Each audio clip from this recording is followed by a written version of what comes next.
Ano yung reaction nyo? Actually po, kahapon, kasabay nun, meron akong committee hearing na importante yung sa basic education.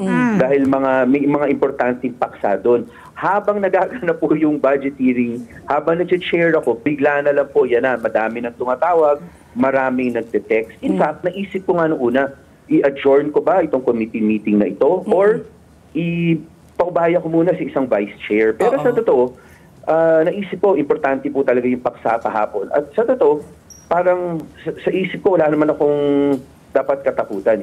So, tinuloy ko po yun. Pagkatapos po nung committee meeting ko, doon lang po sinabi sa akin ng office yung buong storya. Kasi syempre, ang dami na nagte-text sa akin. So, alam ko na binanggit ako. Pero nalaman ko after that, na sa totoo, kanyari po yung affidavit po nila, no? Parang ako lang talaga lagi ang binabanggit raw. Pero nung tinanong po sila ni Congressman Marcoleta ata, hindi ko rin sure, pwede Senator, kung nakausap nila ako or na-text nila ako, ang sagot nila, hindi.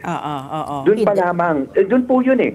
Sa mismong testimony nila, of course, wala na yun sa affidavit nila. Doon pa lamang po, sa totoo lang, ang feeling ko, hindi ba dapat bago nga nila binigay yung pera? Yun, chinek naman po nila kung may hearsay doon or kung lahat yon ay supported by some evidence. Kasi sa totoo, katulad ngayon po, minsan nagugulat nga ako sa nababasa kong balita na kasama, parang hindi naman bibigay yung buong konteksto, pero parang sinasabi na mga nakatanggap.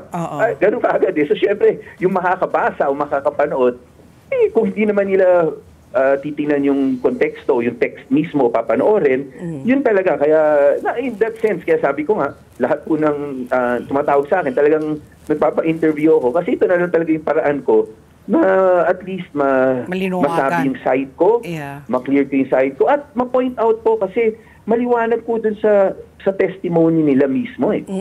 Nung tinanong sila, pero kung kausap nila ako, na-text nila ako, dun pa lamang, sinasabi po nila, experience na po sila dito. Matagal na raw po sila dito.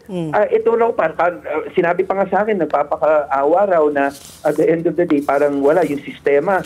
Pero kung titingnan po ninyo, kung totoo po lahat yun, bakit sa dami po nila sa buong Pilipinas, bakit una-una very selective?